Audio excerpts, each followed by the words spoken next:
বিয়েবাড়ির অনুষ্ঠানে কি করলাম আর কি হলো তো চলো তোমাদের সাথে সেগুলো আজকে শেয়ার করব। হ্যালো, আসসালামু আলাইকুম গাইস, তোমরা সবাই কেমন আছো? তো আজকে আমার লুকটা কেমন লাগছে সেটা তোমরা শেয়ার করবো। আমার কাছে অনেকেই আমার এই টিকটকে বলছো যে আপু তুমি মেকআপ ছাড়া সুন্দর, এই সেই। আপু সব জায়গায় তো আর মেকআপ ছাড়া যাওয়া যায় না, একটা ফর্মালিটি মেনটেন বলতে কথা আছে, তো কি আর করবো, সবসময় তো আমি সাজিও না, মাঝে মধ্যে সাজা হয়।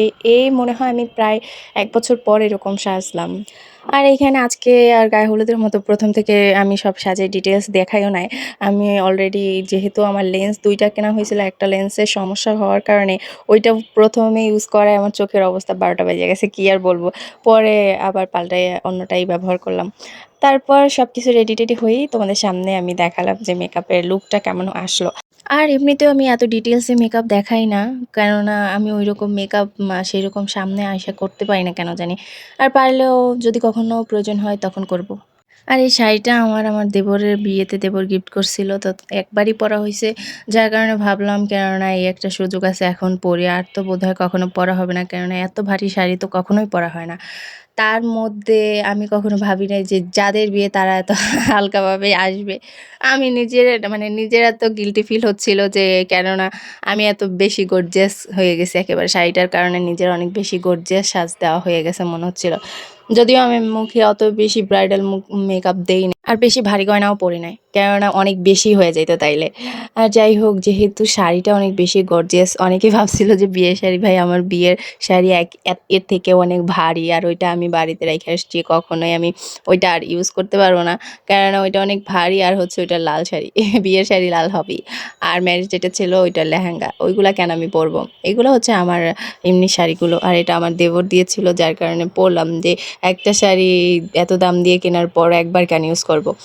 আর এইখানে আমার একটু মেকআপে গন্ডগোল হয়ে গেছিলো, কারণ আমার মেকআপ করলে প্রচুর চোখে পানি আসে। পরে কেন যেন চোখের আইলাইনারটা গলে গলে পড়তেছিল। পরে আবার দেখলাম যে না, শুকায় গেছে, ওইটা আবার ঠিক করে নিলাম। আর এখানে আমার ফুল মেকআপের পরে একটা ভিডিও নিলাম। আর ওই আপুটা হচ্ছে আসে আমার বাসায় একটু, উনিও কিন্তু একজন মানে মেকআপ টেকআপ বলেন যে সব কিছুই পারে মোটামুটি, কিন্তু আমি কারোর কাছে মেকআপ নিতে পছন্দ করি না, যার কারণে নেই না। আর তার যেদিন যেদিন সময় থাকে, আমার যদি ওই দিন দরকার পড়ে, সে চলে আসে বাসায়, একেবারে ফ্রেন্ডের মতো হয়ে গেছে। যেহেতু একা একা বাসায় থাকে, অনেক কথা শেয়ার করে, অনেক কিছু বলে, তো সেই হিসেবে যেহেতু আপু পার্লারের কাজ টাজ মোটামুটি ভালোই জানে, তো আমাকে একটু হেল্প করে, শাড়ি টাড়ি পরায় দেয়, চুল টেনে দেয়, এই আমারও ভালো সময় কাটে। আর এই তো আমরা ফুল ফ্যামিলি রেডি, তারাও রেডি টেডি হয়ে একেবারে কি বলবো, আমরা যাদের সাথে যাব তাদের থেকে 2 ঘন্টা আগে রেডি হয়ে বসে আছি, কি বলবো। অবশ্য ভাবিরা হচ্ছিল যে তার মেয়েদেরকেও সাজাইছে, যার কারণে তার অনেক দেরি হয়েছে। আর এখানে তারপর আমার একদিক দিয়ে ভালোই হয়েছে, আমি অনেকক্ষণ যাবৎ আমার নিজের ভিডিও ক্লিপস নিচ্ছিলাম। ওই আপুটা যেহেতু চলে গেছিলো, তো নিজের ভিডিও নিজেরই করা লাগছে, আর কয়েকটা ভিডিও আমার হাজব্যান্ড করে দিছে। আর ভিডিওটা করার সময় দেখলাম যে না, পারফেক্টলি সব কিছুই হয়েছে। শাড়িটা যতই গর্জিয়াস দেখাক না কেন, আমি সবসময় সিম্পল থাকার চেষ্টা করছি। সবাই বলছে এত হালকা গয়না কেন পরছো, আর এর উপরে যদি আরো ভারী গয়না পরতাম, এরপরও পুরো খ্যাত খ্যাত লাগতো, কি আর বলবো। এমনি দিয়ে সবার মধ্যে আমার কেমন যেন লাগতেছিল যে না, আমি এত ভারী একটা শাড়ি পরছি। তখন ভাবতেছিলাম, কেননা আমার এত ভালো ভালো থ্রি পিস, আমি একটা থ্রি পিসই পরে যেতাম। তবে ভালো লাগছে, যেহেতু আমার হাজবেন্ডের পাশে আমার মানাইছে, আর কি বলবো। আমি সাজতে সাজতে বাচ্চা কাচ্চাদের দায়িত্ব সব আমার হাজবেন্ডে দিয়ে দিয়েছিলাম, কি যে বলবো গাইজ। আমার সাজের মধ্যে আমার জামাইরে যে ওরা কতবার জ্বালাইছে, ওরা কয়বার বাথরুম করছে আল্লাহ জানে। আর ও তো এগুলো কোনোদিন পরিষ্কার করে নাই, কি করবে, ও খালি যেই অবস্থা করছে, আমরা হাসতে হাসতে শেষ। আর অবশেষে আমরা আমাদের গন্তব্যে চলে আসলাম। আর এখানে গাড়ি একদমই পাওয়া যায় না, যেহেতু বৃহস্পতিবার, ওই দিন আমাদের অনেক সমস্যা হয়ে গেছিলো, অনেক রাতও হয়ে গেছিলো। তারপর আস্তে আস্তে টাইটায় আমরা লিফট পাইছি, এটা না শেষেই বলি। তো এইখান থেকে আমরা ঢোকার সময় আমি একটা ভিডিও নিয়ে নিলাম, কারণ এই গেটটা ভিডিওটা ভালো লাগবে, যদিও ব্ল্যাক ব্ল্যাক আসছে সব কিছু।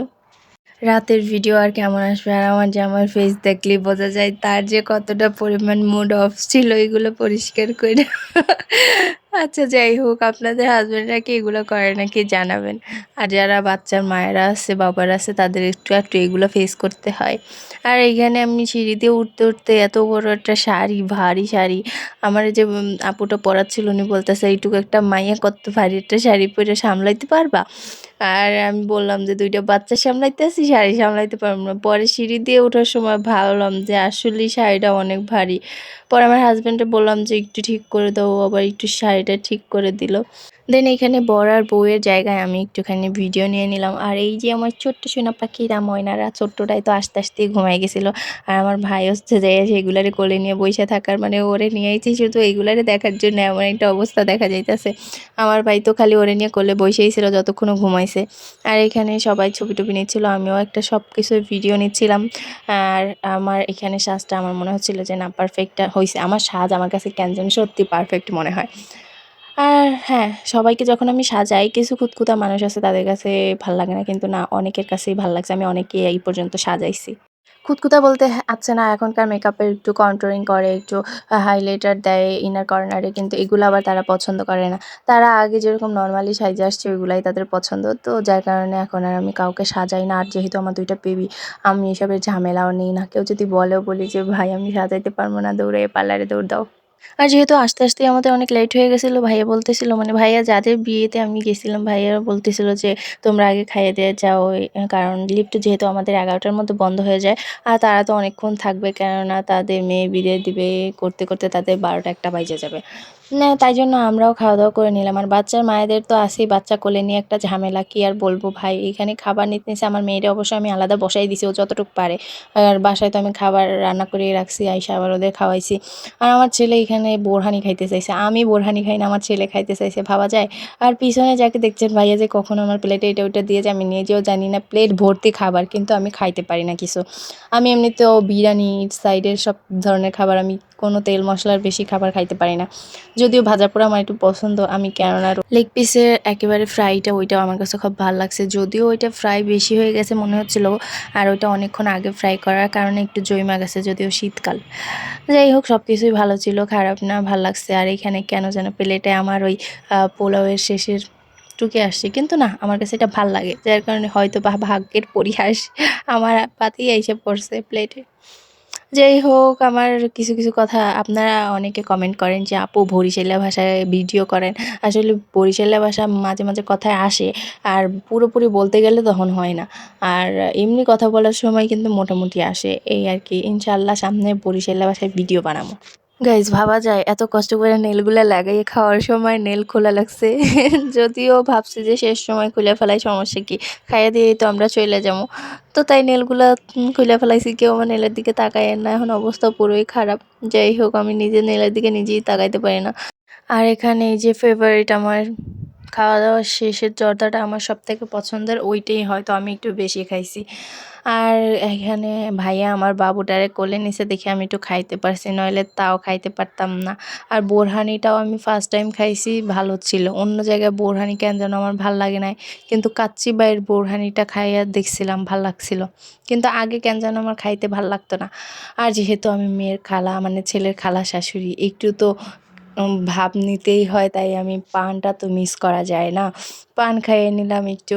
আর বিয়েবাড়ি খাওয়া শেষে পান খাওয়ার মজাটাই আলাদা। তো এখানে আমাকে পুরো ঢাকাইয়ে ঢাকাইয়ে লাগতেছিল, ঝাঁকানাকা একটা শাড়ি, আর হচ্ছে সাজটাও সেরকম ঢাকাইয়া সাজ, আর মুখের মধ্যে পান, পুরোই ঢাকাইয়ে ঢাকাইয়ে লাগতেছিল আমারে। আর এখানে আমরা বলতেছিলাম তো চলো আমরা আর কি করবো এখানে দাঁড়াইয়া। এই হচ্ছে আমাদের ফুল ফ্যামিলি, আর ওই নিচে আমার মেয়েটা। আর আমাদের এতক্ষণ যে ভিডিওটা আপনারা দেখলেন, আপনাদের কাছে কেমন লাগছে অবশ্যই জানাবেন। আর এখানে যাওয়ার সময় আমি ওদেরকে বলতেছিলাম যে আমি যাচ্ছি, ওইটা একটা ভিডিও করে দে ভাই। মানুষের ভিডিও ম্যান থাকে, তাদের কোনো সমস্যা থাকে না। আমার এদেরকে বইলে বইলে সব ভিডিও ক্লিপস নিতে হয়, কি আর বলবো। যাই হোক, আমার এই টুকিটাকি ব্লগ আপনাদের কেমন লাগে জানাবেন। আমার এক একটা ব্লগে এক একটা নাম দেই নতুন নতুন। আর যাওয়ার সময় এত পরিমাণ বাতাসের সমস্যা করতেছিল, আসার সময় সিএনজিতে আসতেছিলাম পুরো রানীর মতো, যাচ্ছিলাম মনে হয় জরিনার মতো, কেন চুলগুলো উইড়ে উইড়ে একেবারে পুরো মুখের মধ্যে ঢুকে যাচ্ছিলো, কি আর বলবো। আর আমার এতক্ষণ ভিডিওটা আপনাদের কাছে কেমন লাগছে অবশ্যই জানাবেন, লাইক কমেন্ট করে শেয়ার করে দেবেন, ফুল ভিডিওটা দেখবেন। তো আল্লাহ হাফেজ, সবাই ভালো থাকবেন।